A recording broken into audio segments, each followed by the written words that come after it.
does mean that there was very few options for Trundle to actually, for the Shen to actually get involved in a lot of these fights. And interestingly, UOL are the team to ban away this Jhin. So Veritas, now I'm wondering what he's going to be able to go back to, because we have to think, could he play the Ashe? Could he play something more utility focused? Could he move back to the Sivir perhaps? Or we have seen him play a couple of Ezreal games, obviously not to that much success given that they do have a pretty bad record.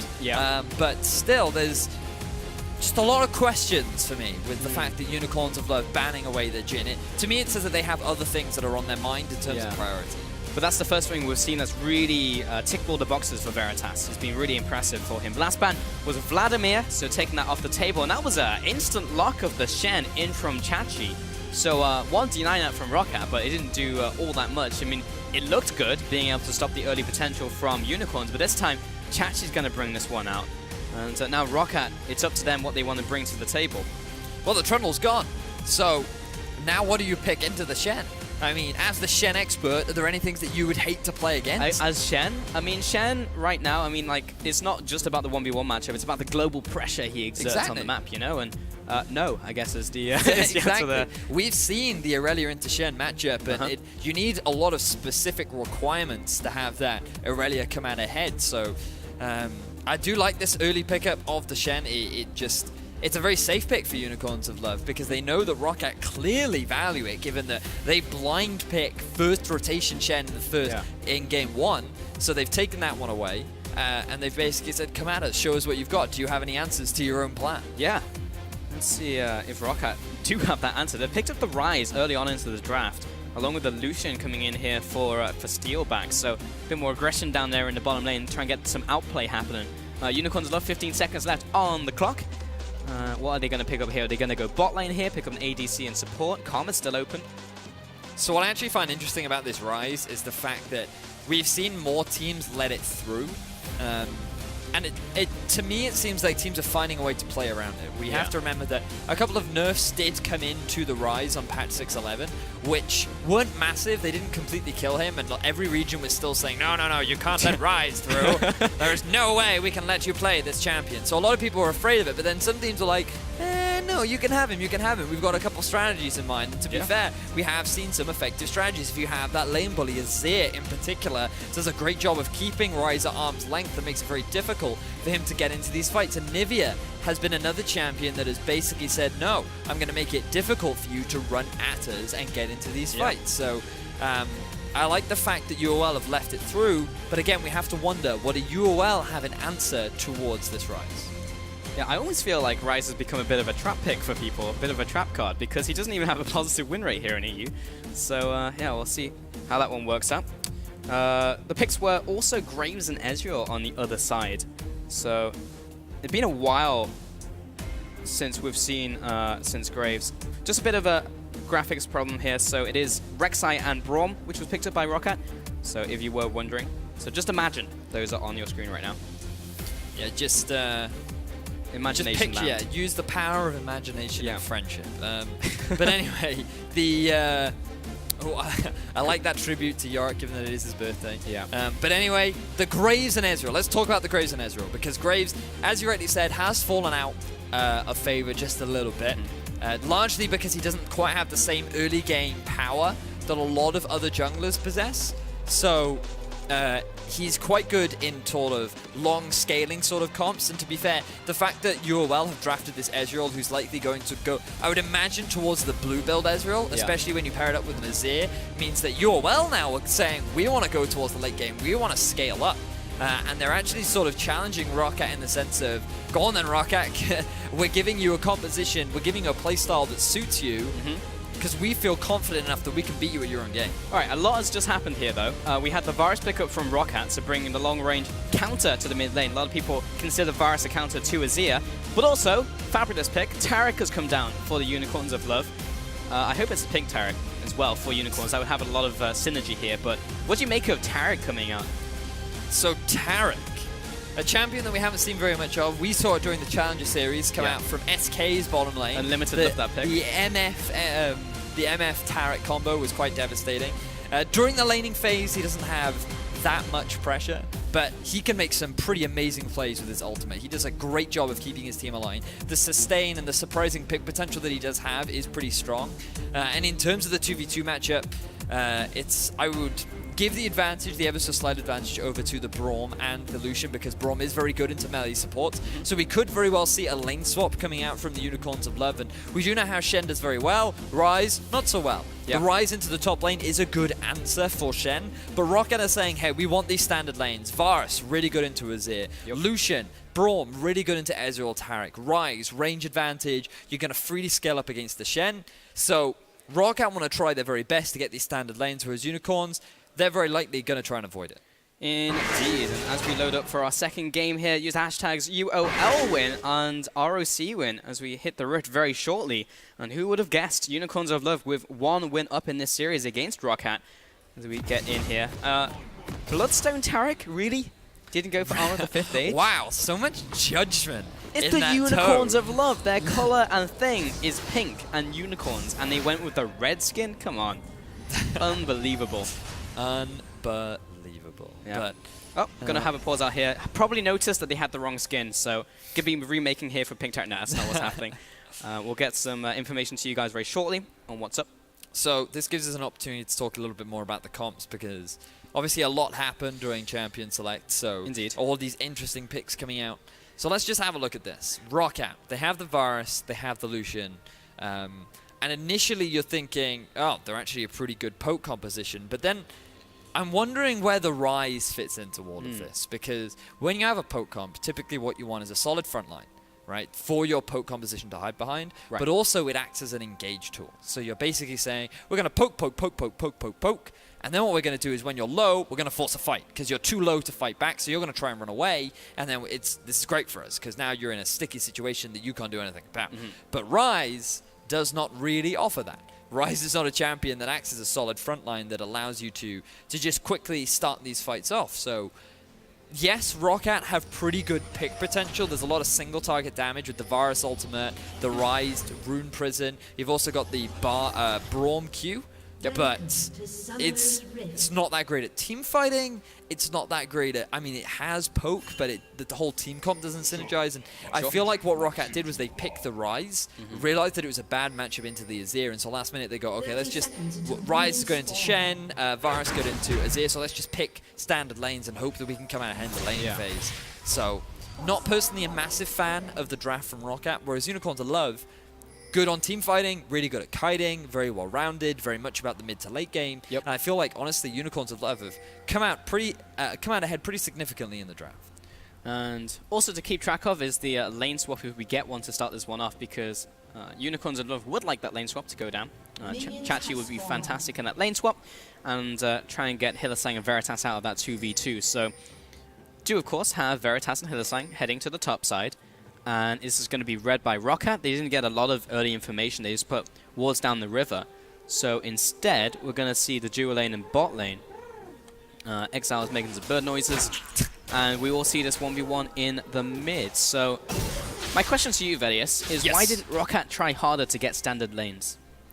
You'll have to ask Roccat that, I'm afraid. Because, I mean, it should be relatively obvious that the swap was coming out, but Ryze, what he's trying to do right now is get some deep vision down onto the red buff, because you want to try and push Unicorns off this red, you want to take them away from the strong half of your jungle, and the fact that Unicorns actually initiated this, yet they're not trying to get this deep vision down, I think is a big mistake. You can see Hylissang coming in very late to the party, means that Airwaks and Parang have already completed a camp. They're also going to get themselves a Raptors, and this is actually going to take a lot of jungle away from moves. So, yes, he's going to get the red buff, but he's not going to get all that extra experience, and he is going to be a little bit behind Airwaks in the early game. Sad days. But mid lane, we have Varus, as we mentioned in Champion Select, is considered the counter to Azir, is able to outrange him, put down that long-range poke. He and Azir, he and Vel'Koz rather, big picks in mid lane against the Azir. But standard lane swap. Not too much to really write home about here, Veritas, and we'll see how this transitions into the mid-game. And of course, Roccat do want to try and get a little bit later into this game, but Unicorns of Love also, as the draft went on, picked up later scaling champions, so I don't even think they're going to be that upset if we get later into the game against Roccat. So it's really down to see if this red team can execute on their composition better than Unicorns, but they made a lot of mistakes last game that wasn't expecting really to see from them. Yeah, but I do want to give praise to Unicorns of Love, though, for also setting up those plays. Hylissang as well, big yeah, part of that. Hylissang in particular. So right now, Roccat and UOL pretty even in terms of the actual setting up for the lane swap. What you want to do now, if you're the support, is move up towards halfway through the lane, get the ward down, identify who's coming back. There is a Mountain Drake, but unlikely that either team will go for it. What we could see from Unicorns of Love is they return back to standard lanes. You have your bottom lane in the bottom half of the map. You then have Shen soak up as much farm as he can in the top lane. And then what you do is you push up to that tier 2 turret, tier 1 turret in the bottom lane, and then you can quickly rotate around and pick up that Drake because you're now on the strong side of your map. And getting that Mountain Drake very early on is great because it works towards the potential of 3 Mounted Drakes, which then increases your turret taking potential, your objective taking potential, which is great when you have this long-range poke sort of siege situation of Azir and Ezreal. So Mountain Drake going to be very valuable for Unicorns of Love. But what I am worried about is Exileh on this Azir, because we've seen him play it in the past. It's not an assassin. It's very much a control mage. Your positioning is very important. And speaking of positioning, he's a bit far up this lane right now. Yeah, Airwaks comes in, and Exileh's having to burn the very early flash. So, yeah, not a lot invested by Airwaks other than time. So he's pretty happy with this result. Also going to help Betsy just push it in. A couple Queen's Wrath auto attacks will help Betsy just push it in and back off. So we'll gain a small CS lead over Exileh as he will have to take the long path back to mid lane. Of course, never picks up teleports, so won't have that one. Here comes the TP out from Chachi to push down the bottom lane, and we'll be able to push this one away. So 1-to-1 towers so far will also be traded to 2-on-2 towers. Yep. So identical setup from both sides, and the big objective will be this Mountain Drake. It wouldn't surprise me if Unicorns of Love decide to pick it up. And now what we'll see is very much just the same on both sides. Yeah. So the bottom lane pushes towards Roccat, Parang catches it, then pushes back. Meanwhile, on the top half of the map, it pushes towards Unicorns of Love, and then you just collect back and forth. You have this ping-pong scenario where you basically wait for one of the two top laners to teleport at the wrong time or Shen ult at the wrong time to really shift the game in a certain direction. But with the Man and Drake now being started off by Unicorns of Love, they're going to scale nicely towards that mid to late game where they're going to have good objective control. Good to know. And there's Unicorns of Love priority on the Dragon. You mentioned the reasons why they want to pick it up, and now they will secure it. So pretty happy with how this one's starting off. And only 6 minutes into the game, so pretty good for them. Betsy going to be opening up onto Exileh in the mid lane. Flash comes out from Airwaks, but response from Exileh. A bit weird from Airwaks because that was already still available, but Exileh steps up to clear out the tunnel, and that was just not work. He's going to be finished off by Betsy. I'm not even sure why he jumped back in for that. To be honest, he just wasn't expecting Ryze to be there. With this lane swap setup, you would assume that the support is now going to return to the bottom half of the map, but he doesn't need to. There's no turret left for him to take. You can just have the AD carrier sit in that lane and just soak up all the farm or push up the wave. And to be honest, it was just a misread of the map coming out from Exileh. He was forced to use his cleanse from the ultimate from Betsy. He was also forced to use that flash very early on. And now we're basically seeing what Move did in Game 1 from Airwaks in Game 2. And the problem for Move is he can't reciprocate the same sort of early game pressure because he's playing that Graves, he's playing that champion that takes a little bit longer to scale up. So big misplay from Exileh, giving over first blood to Roccat. Hylissang, he's going to try and make something happen in the top side, but Parang had already sniffed out the gank coming in, so he's absolutely fine with this. And Hylissang will go back to his laning partner. There is a pink ward, but he's going to miss it this time around. He'll get it later, I'm sure. Mid lane, though, because of Betsy's aggression in the early game and Betsy's ability to have picked up that kill with the help of his team, he's got that kill over Exileh, and he's got 2 waves over him.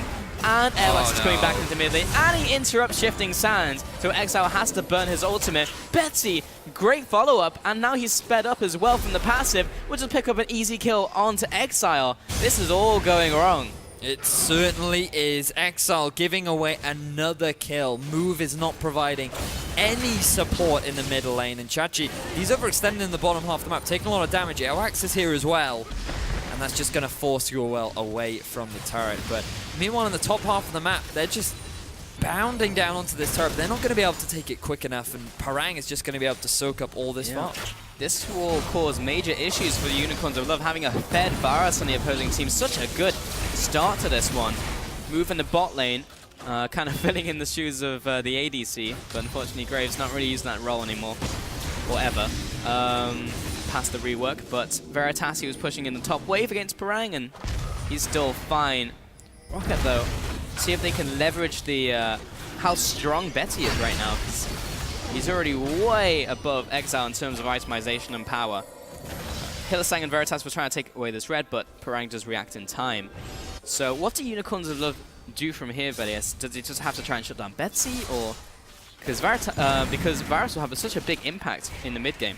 They need Chachi to get 6 first, because once he's got that ultimate, the pressure from Roccat in the mid lane has to be alleviated, because you always have to be mindful of that Shen ultimate just ruining your gank, especially if move suddenly comes around the corner and it's like, oh, 1v2? No, 3v2 in our favor now.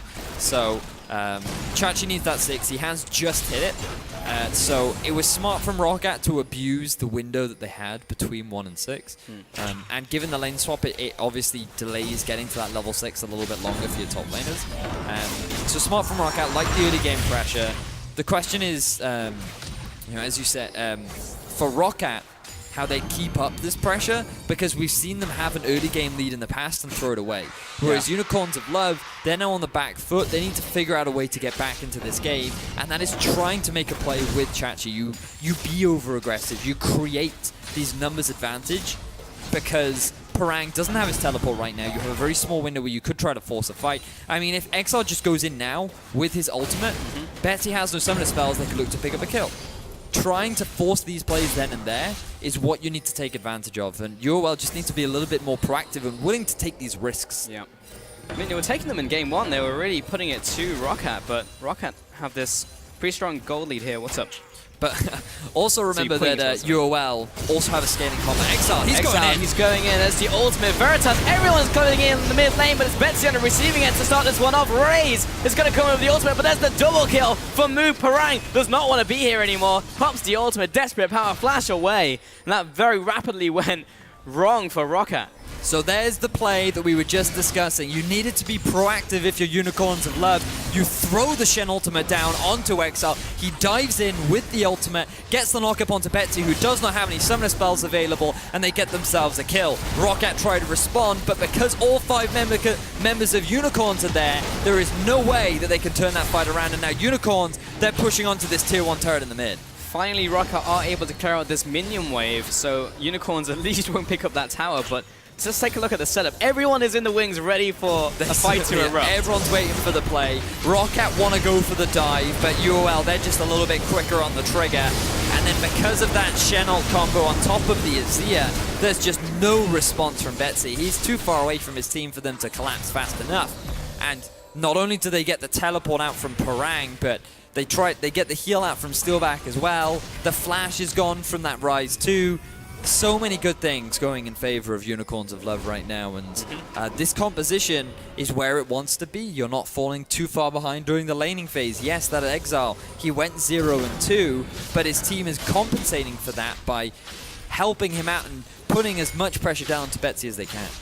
Yeah, now 2 and 2 in this game. Unicorns of Love got a pretty good track up until the late game here, and I was just about to say, oh, gonna hold that thought for a second. Chachi comes in, flash dash onto Betsy, collateral damage from nowhere, but Chachi is locked up under the tower. A lot of return damage in from Betsy, so was able to get out of that 3-man gank. Ryze also coming up the mid lane.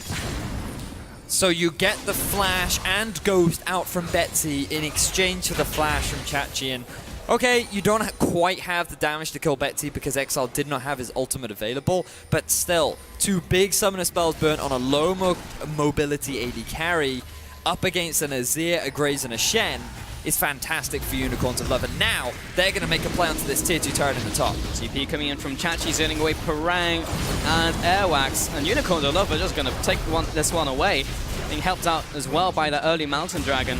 12 minutes in, and Unicorns are pushing up to this inhibitor tower now. Now backing off. Yeah, this is just coming up Millhouse for Unicorns of Love, looking real good in this game. Not great lane assignments from Roccat, and Unfortunately for them, they end up giving away the tier 2 turret in the top lane, largely because they send their AD carry to the bottom half of the map.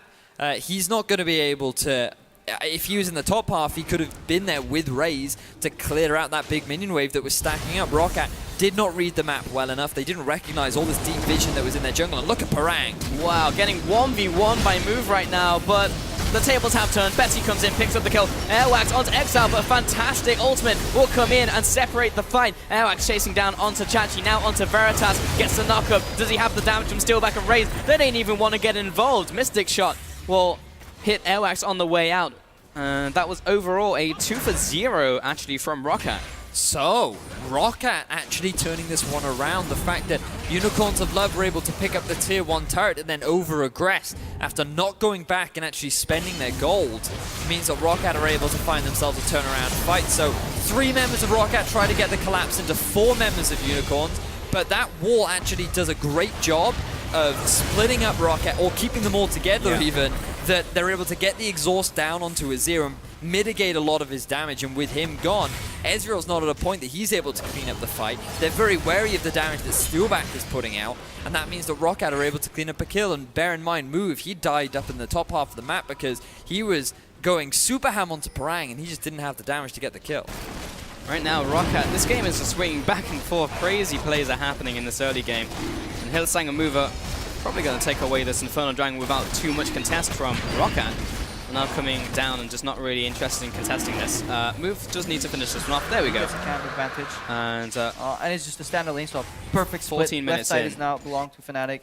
So, Right side completely belongs to Origin. Yeah, we did right now, catch a glimpse Unicorns of Pick and Love, Hybrid. They ran all the way up to the Wolfcamp place to ward down themselves. were able Yeah, to pick 2%. themselves up the Infernal Drake, as well as get themselves the blue of Roccat, which is always a nice thing to have, take away from your opponents. Especially denying it from the Varus means that he won't be able to get the same sort of poke down because he won't have the same sort of mana reserves. But only a small objective is obviously not going to prevent Betsy from doing any poke whatsoever. yeah. I thought I'd just become psychic because I thought I could hear Mitch and Trevor in the other studio. Maybe I've just developed psychic abilities, but either way, Roccat pushing down the bottom lane here, and Move is taking away this pesky pink ward that happens to be in his jungle. Eventually someone's going to find it. 15 minutes in, and this game is actually more even now. And 3 of those kills from Roccat are all onto Betsy, so this is his time to shine and really put down those piercing arrows and make it difficult for Unicorns of Love to do what they want to do in this game. Airwaks floating around the bot lane as well. What is up, Mr. Veritas? We did mention earlier on that Steelback and Betsy were really the superstars for Roccat, the people that you want to have ahead if you want Roccat to succeed, and the fact that both those players right now have the gold advantage, the CS advantage, that is a great setup for Roccat moving forward. So we're approaching the mid-game point where both teams who Exile forced to use the cleanse. Oh, Chains of Corruption will lock down Move. Mid tower's dropping towards Roccat. Chachi's coming in here. Conquering Sands doesn't quite want to pull the trigger, but clears out the minion wave, so they are good to go. You can actually just see how back and forth this game has been. Roccat with the advantage and Unicorns pulling it back. Then Roccat with the advantage and Unicorns are pulling it back, and now Roccat still have the gold lead, but you can see it's literally just small amounts of gold. 200 gold in it is practically nothing. Roccat trying to exacerbate that lead. Move's going to have to pop the ultimate to back away. Ryze is going to block up the damage coming in from Unicorns of Love, and eventually now Roccat will back on off for good. Well, not for the rest of the game, but for the next minute or so, Chachi is able to pick up this farm as well. Let's take stock of how everyone's doing though, because even though the game is even in terms of gold, you can see the gold a little bit more over to Braum in the top lane, Betsy of course ahead in the mid lane, and Steelback as well. You can see a big deficit is actually Move over Airwaks because of the kills he picked up and how much involvement he's had. He's actually got 100 farm as the jungler at 17 minutes over Airwaks. That's what Graves does, man. That's what he does. He's really good at clearing those waves. And now Unicorns of Love, they're going to be able to pick themselves up a Rift Herald, which likely going to be putting onto Chachi, given that he will be that split pusher. And this is a pretty good time to pick it up because that will last now until 37 minutes, which is pretty late into the game. Can confirm. It is a late point in the game. But one person that I do want to mention is Exileh, not being on that assassin, only sitting on the Nash's Tooth right now. I feel like he needs to go for Zhonya's next with the amount of AD that is on the side of Roccat, but then you've got this situation where Betsy going to be going for that full penetration build. He's already got the Ghost Blade completed. Wouldn't surprise me if he works towards something like a Mortal Reminder as well, given the plus 10 AD. It's actually so much more valuable now. And as well as that, you get the more of Malmortius to mitigate a lot of the magic damage. And right now, Roccat once again setting up for a siege underneath this tier 1 turret in the mid. They have a lot of poke damage with this Varus, but it's this fact that it's really difficult for Roccat to actually force a fight. They need UOL to overextend, and yes, they can get this pick, but do they have the Chains damage? of Corruption, someone needs to get in there and save him. Hylissang got a body blow, piercing arrow out from Betsy, will finish off his counterpart.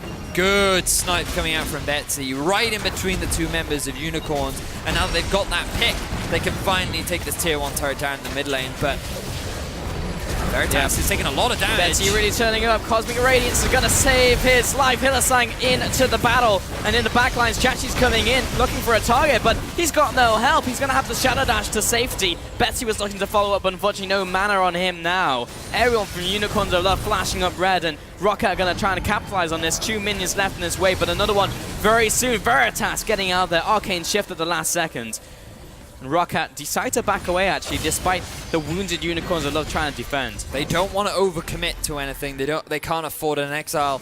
He's just trying to get a bit of poke down onto Airwaks when there are 3 members of Roccat in the mid lane. You're just asking to get caught out of position. The snipe, it does hit Hylissang, but fortunately the damage reduction isn't actually enough to keep Exileh alive. And that results in another kill going over to Betsy. Just Exileh, we've talked about him so much. When he doesn't get this LeBlanc, he just does not seem to be in a point of comfort, because he's now 0-4 on the Azir. His positioning has just been so questionable, and that's the most important thing when it comes to Azir. You need to manage your soldiers efficiently. The use of your wall is very important, and you are this control mage. That's literally your go-to thing. And if you're constantly playing on the front line, constantly playing over aggressive, you're going to get punished for it.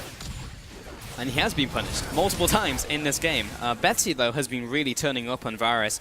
Even though he got ganked once in the mid lane, he's picked up 4 kills, and a lot of those were really set up from him as well. Great Chains of Corruption, being pinpoint accurate on those Qs, and that would have been very close to finishing off Exileh, but he did manage to shifting sands away to safety. Next dragon is now alive. It will be the Ocean Dragon. Unicorns of Love, won't be taking this one away. Roccat will take their first dragon off of the game. Yeah, really not in position to contest this one here, Veritas. But unfortunately for Roccat, it's not a Mountain Drake or an Infernal Drake, which is what UOL are currently sitting on, so not the ideal. And the next one is Ocean as well, so the two Drakes that Roccat are likely able to get themselves are unfortunately not the ones that they would have wanted. It's but not still, horrible, though. It's not horrible, especially when you're running this poke composition with Betsy. Yeah. Thing is, for me, I get very mindful of calling it a poke composition, because the only poke you really have is Betsy. But he's a one-man artillery at this point, with so really much gold funneled into him, so but not too it's Steelback going for more of the scaling build now, with the nerf to Ghostblade and the nerf to Lucian as well. Yeah. You just want to have more of an impact in the late game, and Lucian is still very much that independent AD carry that can make all kinds of plays, so he's not weak by any means, and going for this more scaling build allows you to make plays. But have a look at Airwaks, or Chachi even, as they both just two ships in the night just passing each other and fading off into the sunset. But in these situations where everyone's just kind of standing off, it's Betsy who comes out ahead, because he's just able to poke away with piercing arrows all day.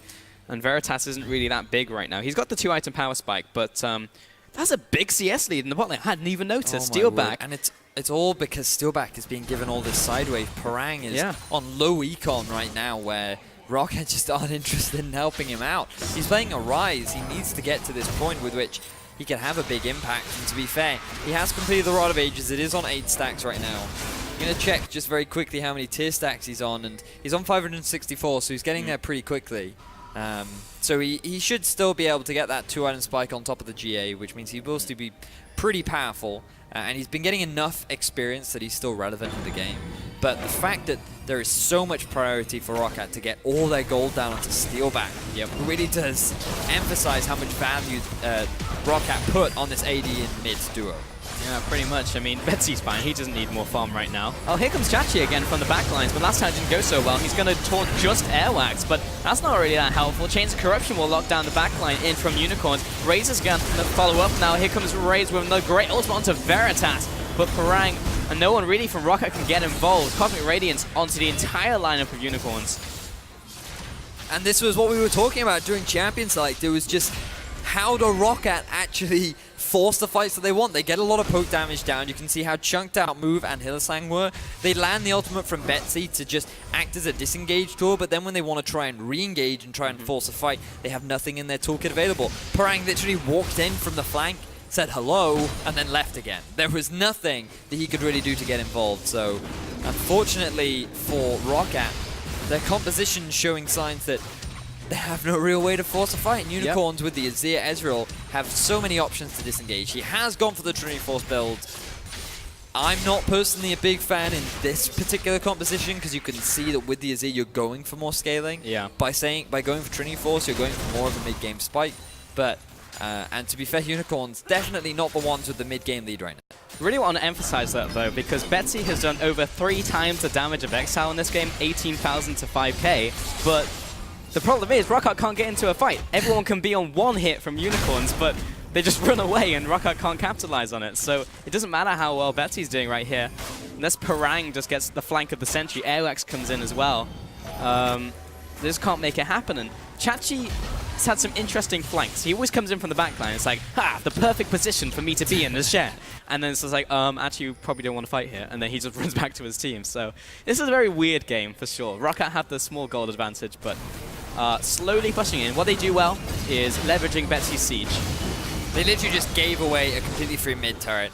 No idea why Unicorns will love let that one go. They could have sent Exileh up to the top. They could have had Move got to the top lane, keep their main wave clears in the mid lane. But Roccat now, 4 members strong, gonna likely take this tier 2 turret in the bottom lane as well. And Unicorn are just giving away all these free objectives to Roccat. There's a lot of question marks right now for me, Veritas. Roccat struggling to get involved in fights. Therefore, Unicorns can just sit under their towers and stop them from taking them. Yes. And instead, Unicorns have loved just kind of go back to base one by one, farm up the jungle, and it's like, oh wait, we just lost 2 turrets.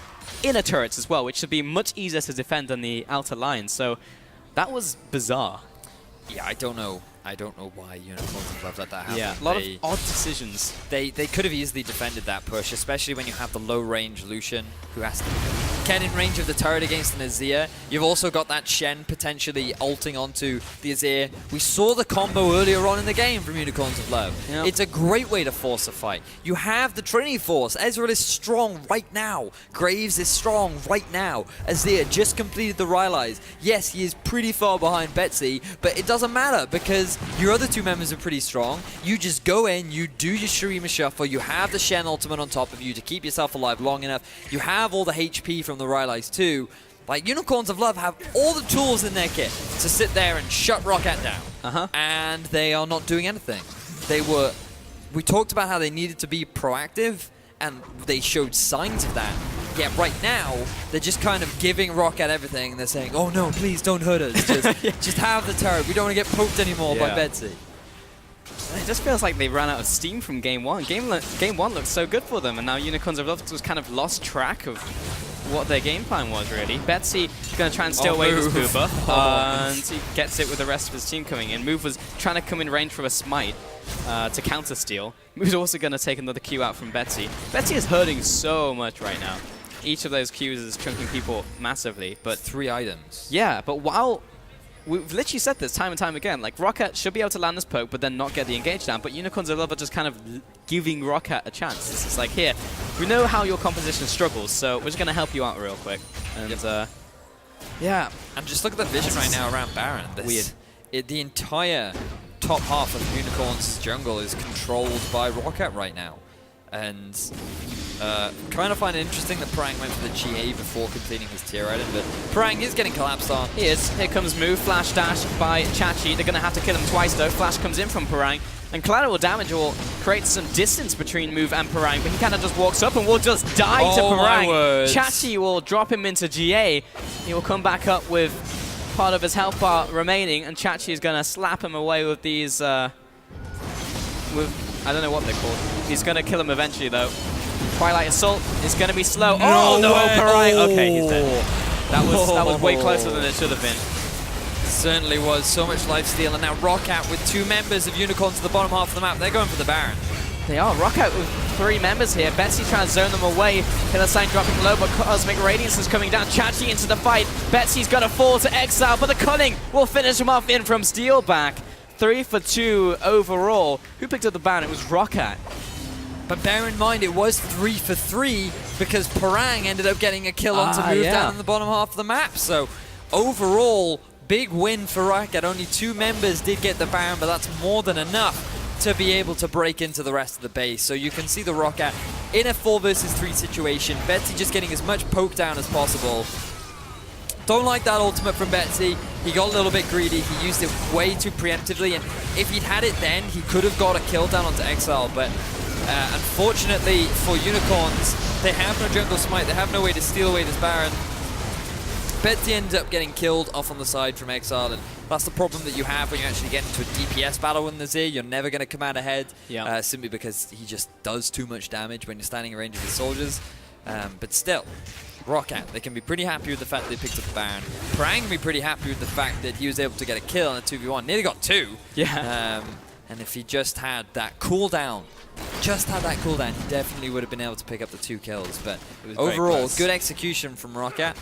And this is good stuff from them. It is, but this is a messy game. Like, both sides are making a lot of mistakes, and some are being capitalized on and some are not. And it was kind of a comedy of errors between the 2 mid laners, because Betsy misses the ultimate, Exile tries to punish him, also misses his ultimate, and then eventually they just both die. Parang's in this 1-on-3. He made the 1-on-2 work, but this time too many people were chasing him. Ryze is coming in here with Airwaks. Betsy doesn't really want any of this. Chachi is going to get the taunt down onto Airwaks. Ryze is going to help him out. In comes Veritas and Exile. The chains are spreading, and that's the end of that chapter. Steelback will take out Move in the middle of nowhere. What's going on, Veritas? I have no idea what just happened there. Parang dying randomly in the top half of the map. The rest of his team isn't there, and he just gets caught out by 3 people. And then Move also randomly dying to Steelback in a position where he just should not have been. And Roccat not properly using their Baron to break into the base. UOL clumping together to come up with whatever strategy they can to find some avenue back into this. And it's just a mess, Pulse. It is. It is a pile of baloney. That is what this is right now. There's spaghetti all over the floor in this game. 30 minutes in. All right, let's take a look. I'm going to actually track Move and what the hell he was doing. So just look at the minimap. Parang is pushing because he thinks he's safe. And, okay, so Unicorns right now could have just pushed down mid. Instead, they try to help out Parang. When they finally get to Parang, he's already lost his life. And then they realize, oh, wait a minute, we can't force a fight because we're now in a 4 versus 5 situation. And then Move is running top. For no reason at all, Move is moving away from his team. And he ends up just dying to Steelback. I don't know, Pulse. There were many questionable decisions there. I was following Move there, and he thought that his team wasn't going to be able to get out alive, so he moved upwards, and he had no faith. If he had just gone to the rest of the team, he would have run down and survived, but he was just like, nope, I'm out. I'm going to try and survive while the rest of my team dies. And then he just got picked off. So, yeah, moment of indecision and just making the wrong choice there will allow Roccat an even further gold lead. Chachi's going to E over the wall. Here comes Ryze, though. Glacial Fissure comes out, and Steelback is going to chase down Chachi. A lot of damage coming in. We'll get the stun off, and we'll finally take him out. Move over the wall. Going to blast him away with the collateral damage. In comes Exile, looking for 1, looking for 2. But Steelback's going to go big and find the double. Meanwhile, Hylissang's coming out. Airwaks is into the base of Unicorns of Love, but he's going to cut off the retreat from Hylissang. Will the ultimate come in time? No, it will not. And Veritas will not really benefit from the Cosmic Radiance. 4 members just died from Unicorns in what I really can't call a team fight. Roccat are now chasing the top lane down. Veritas is the only one who is alive. Roccat are going to get this inhibitor. They are going to continue to push. Airwaks is going to come back into this fight. And he may just close out the game here, Veritas. What is even going on? Chachi's going to not do anything. He's dead. Parang's going to go onto the tower with Steelback. Nexus turrets fall. Nexus dies. Roccat are just going to pick up the win here. I have no idea what just happened.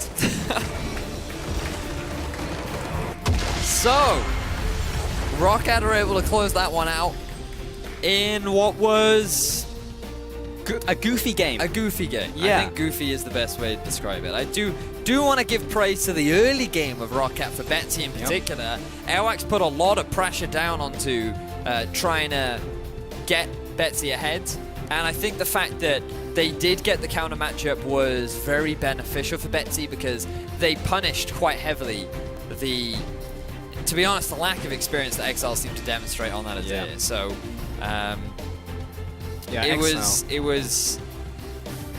it was messy as we got later into the game because I mean there were highlight moments where Parang getting himself the 1 kill and a 2 versus 1 in the bottom lane, then Unicorns of Love being very smart and saying, hey, let's go get the Baron really quickly. Yeah. There's no way in which they can respond. And the fact that they used Betsy to get a lot of these picks, get a lot of damage down underneath these turrets was smart, but just so many errors as well. Just the way in which they used the Baron, their draft was highly questionable. I mean, that Ryze did nothing. That Ryze, other than that play in the bottom lane, that Ryze literally had no impact in that game. Yeah. And Steelback did a great job on Lucian. 5-0 and 2 was his final score. Yeah, a lot of cleanup. But it was... I wasn't happy with the draft. I didn't like the fact that Unicorns of Love didn't make proactive plays when they had so many tools in their kit to do it. The itemization as well, if you